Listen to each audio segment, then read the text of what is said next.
Председатель партии ИИ Мераль Акшенер выразила свое недовольство отсутствием подписи Турции в письме, направленном в Китай с требованием прекратить преследование и репрессии тюрков в Восточном Туркестане.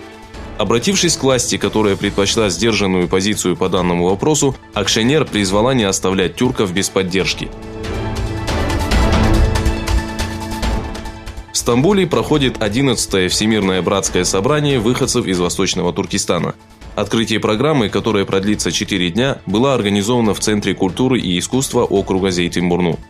В программе, организатором которой является Ассоциация просвещения и солидарности Восточного Туркестана, примут участие лидеры уйгурской диаспоры из 18 стран, общественные деятели и академики. Число молодых работников в Китае стремительно сокращается.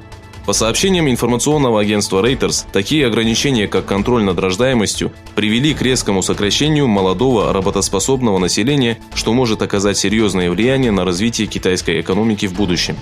Исследования показали, что из-за политики по контролю над рождаемостью, проводимой Пекином на протяжении многих лет, к 2030 году численность работоспособного населения в возрасте от 15 до 64 лет уменьшится на 70 миллионов, а пожилое население увеличится с нынешних 12 до 17,8%.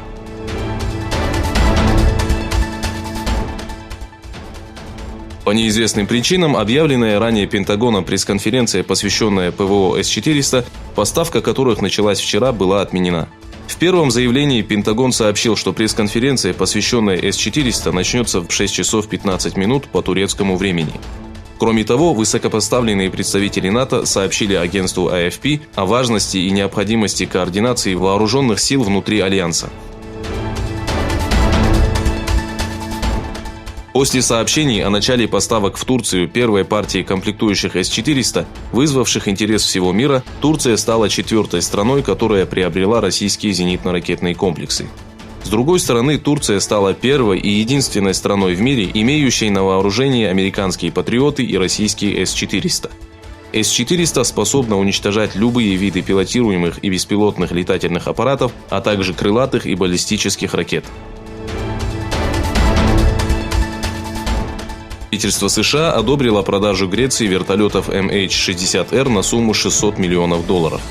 В сообщении правительства США указывается, что посредством этой сделки Греция будет способствовать достижению целей НАТО на более высоком уровне, не оказывая при этом негативного влияния на баланс в регионе.